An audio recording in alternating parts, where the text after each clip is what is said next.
Morning. Well, mate, how are you going? Yeah, good. Another solid night in the US. Yeah, it'd be another interesting one. Interesting market for us yesterday with a big fall in the US, but our markets had held ground for most of the day before a little bit of a slip into the close. Yeah, and futures are pointing to a softer start this morning, even though there's some really big gains in the US overnight. So, I think it'll set our tech sector up for a few gains this morning, hopefully, but we'll wait and see what happens. Yeah, definitely. We've had a pretty big run up sort of earlier in the week, so probably a little bit of profit taking into the weekend Yeah, wouldn't be surprising. So yeah, maybe we come back under that 8,900, sort of 88.50 levels, probably maybe a bit more comfortable sort of spot for the index. yeah, and it's a public holiday in the US tonight, so really it's a long weekend over there. So we might actually see a little bit of fading this afternoon with the 3 day long weekend. Who knows? We'll Yep. wait and see. A few ideas to talk about this morning with the market moving around and things starting to settle down in the Middle East. Yeah, most definitely. I think if you want to bring up the slides, the first one we had there, I think is a real idea related to the Middle East sort of improvements and obviously trade starting to flow again. Yeah, I'll just click this button here and hopefully you can see that. Yeah, Brambles was one you spoke to a few clients about this week. Yeah, look, with the whole reopening of the Strait and getting obviously oil and other trade flowing through the Middle East again, I think that really opens up global trade to get moving again. Oil price obviously falling certainly assists with reducing transport costs for trade companies. And so looking at Brambles, which probably one of the larger logistics businesses globally, obviously the owner of that CHEP pallet business, which pretty much every major delivery of goods uses their products. So I think the stock sort of come back to around that 1850 level, looked really good value.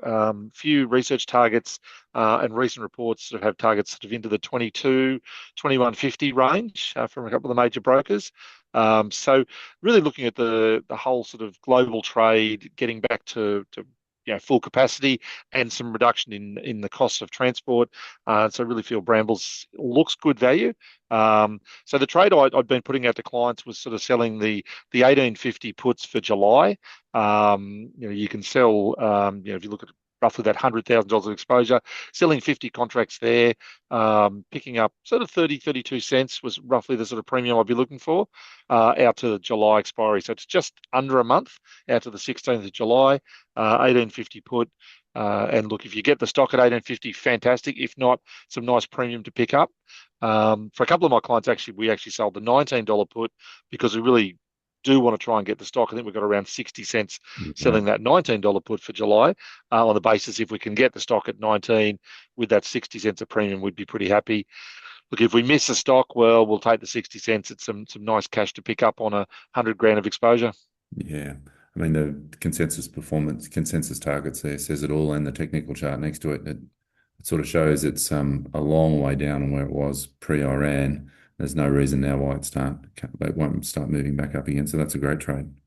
Yeah, I really feel that whole sort of re-establishing of trade routes and trade flow, we'll see Brambles Yeah. kick along.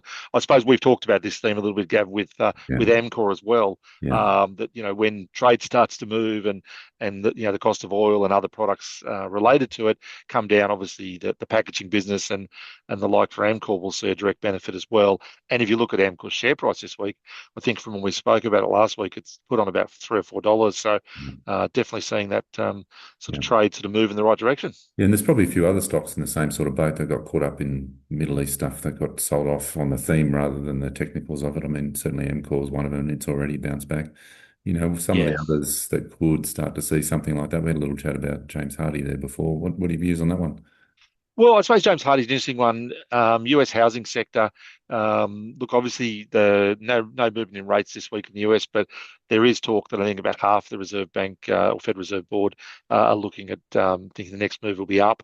But I think with oil starting to come back, that might take a little bit of pressure off inflation in the US. So maybe you will see rates remain stable going forward. And I do think you'll see a bit more support for the US housing sector. It has had a bit of a slump. James Hardy very, very geared to that US housing sector. Stocks sort of had a pretty good move already. I think it's already up to around $35, coming off a pretty low base of sort of sub 30. Still feel pretty good on the stock, but I think if you can buy into it somewhere sort of $34 or under, that could be worth a look at. And we could certainly look at an option trade to support that. We'll just sort of keep an eye on the stock over the Yeah, next few weeks. yeah, sounds like a plan. The trade I had up was selling calls in Woolworths. If you look at its chart there on the right, it's had a good run.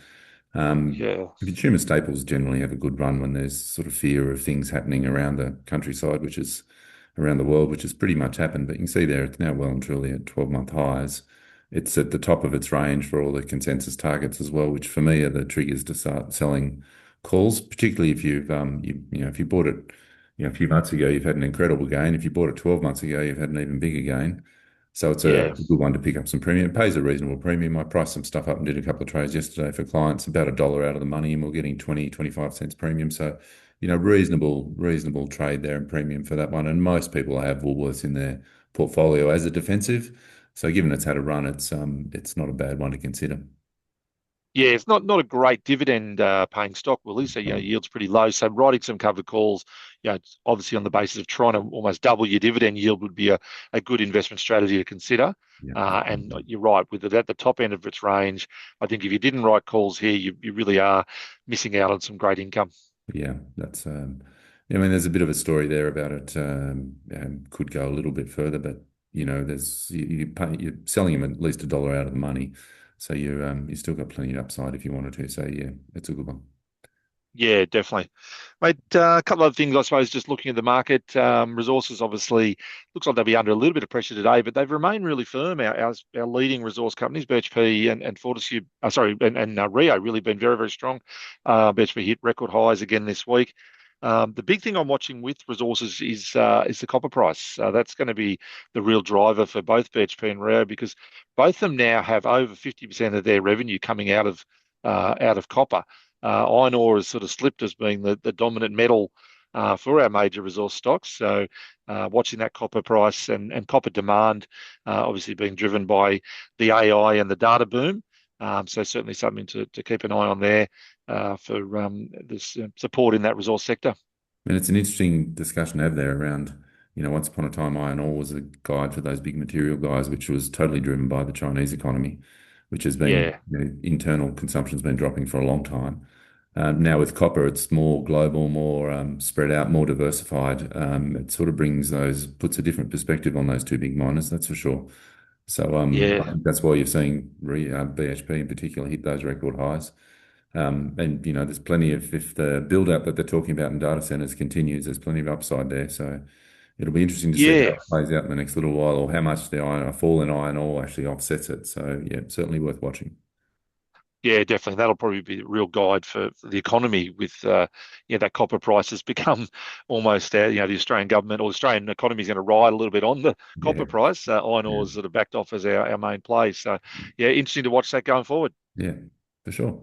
That's it from me, H. Yep, sounds good, mate. We'll talk to you Have a next great week. weekend, and I will talk to you again soon. Thanks, mate. See ya.